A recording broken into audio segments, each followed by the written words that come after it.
एक तरफ मुख्तार अब्बास नकवी ने इस्तीफा दिया,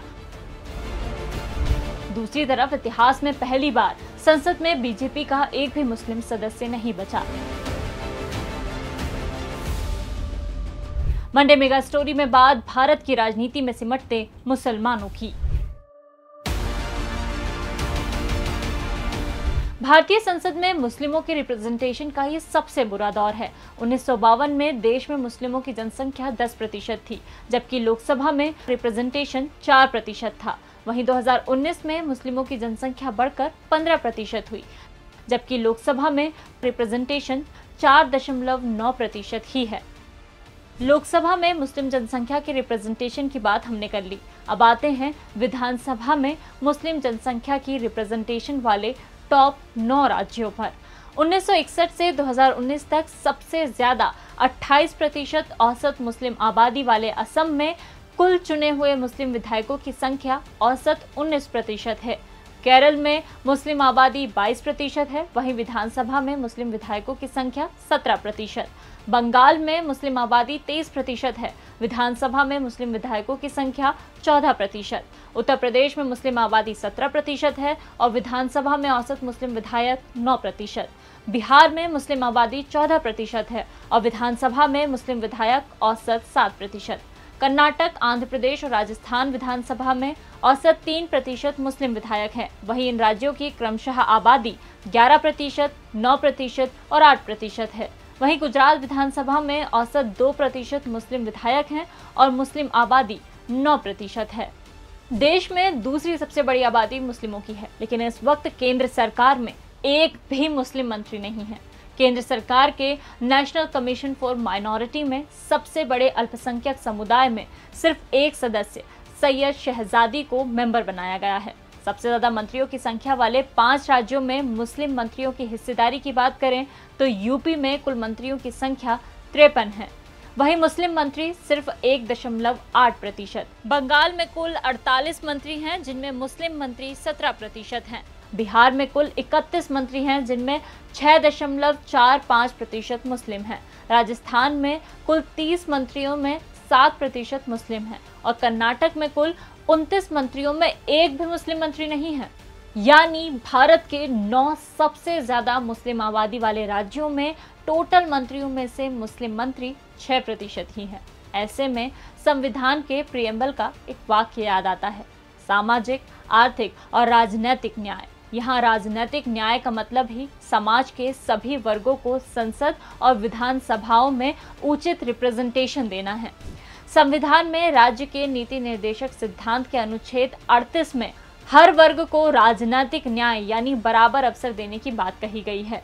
पॉलिटिकल एक्सपर्ट अभय कुमार दुबे के मुताबिक संविधान में दलितों और आदिवासियों को छोड़ दिया जाए तो इस बात का कोई जिक्र नहीं है कि किसी समुदाय का कितना रिप्रेजेंटेशन होना चाहिए। अपने संख्या बल के आधार पर अलग अलग वर्ग के राजनीतिक दल अपनी हिस्सेदारी तय करते हैं। वहीं एक्सपर्ट इस मामले में प्रोपोर्शनल रिप्रेजेंटेशन की बात करते हैं। प्रोपोर्शनल रिप्रेजेंटेशन यानी किसी देश में एक समुदाय की आबादी के हिसाब से उनकी राजनीति में रिप्रेजेंटेशन। हमने इसकी बारीकी समझने के लिए राजनीतिक एक्सपर्ट राशिद किदवई से बात की। वो कहते हैं कि हमारे देश में प्रोपोर्शनल रिप्रेजेंटेशन है ही नहीं। भारत में ऐसा नहीं हो तो इससे भी कोई परेशानी नहीं है, क्योंकि मुस्लिम समाज से कई सारे विधायक, सांसद, राष्ट्रपति और राज्यपाल बने हैं, लेकिन इससे मुस्लिम समुदाय में कोई खास उद्धार या बदलाव देखने को नहीं मिलता। शायद यही वजह है कि देश की सत्ताधारी पार्टियों में मुस्लिम रिप्रेजेंटेशन ना के बराबर है। 2019 में लोकसभा की करीब 56% सीटों पर जीत हासिल करने वाली सत्ताधारी पार्टी बीजेपी में एक भी सांसद मुस्लिम नहीं है। 2014 लोकसभा चुनाव में बीजेपी ने 7 सीटों पर मुस्लिम कैंडिडेट को उम्मीदवार बनाया था, जबकि 2019 में सिर्फ 6 मुस्लिम को कैंडिडेट बनाया गया।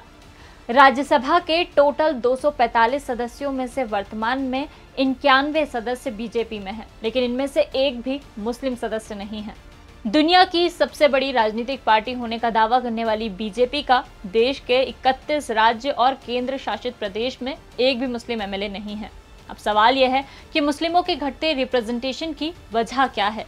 इसे लेकर पॉलिटिकल एक्सपर्ट अभय कुमार दुबे 3 वजह बताते हैं। पहली वजह, राजनीतिक दल मुस्लिमों को कम टिकट देते हैं या सही जगह से टिकट ही नहीं देते जहां से वो चुनाव जीत सकें।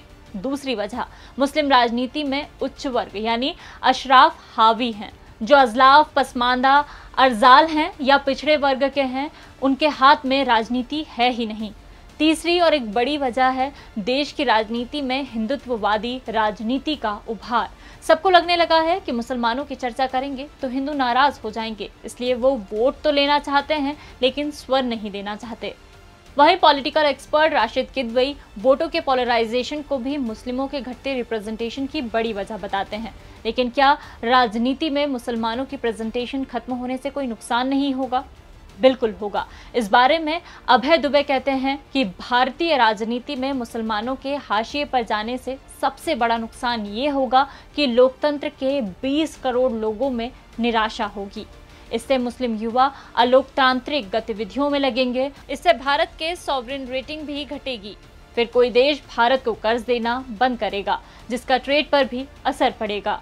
वहीं इस बारे में राशिद किदवई के ख्याल अलग हैं। उनका कहना है कि किसी समुदाय की संख्या के अनुपात में प्रतिनिधि संसद या विधानसभा में नहीं है तो इसका मतलब ये नहीं है कि इससे उस समुदाय की स्थिति बिल्कुल खराब हो जाएगी। मध्य प्रदेश में कई बार मुस्लिमों का एक भी विधायक नहीं रहा है, लेकिन फिर भी ऐसा नहीं हुआ कि इससे राज्य के मुसलमानों की आर्थिक और सामाजिक स्थिति नीचे चली गई हो।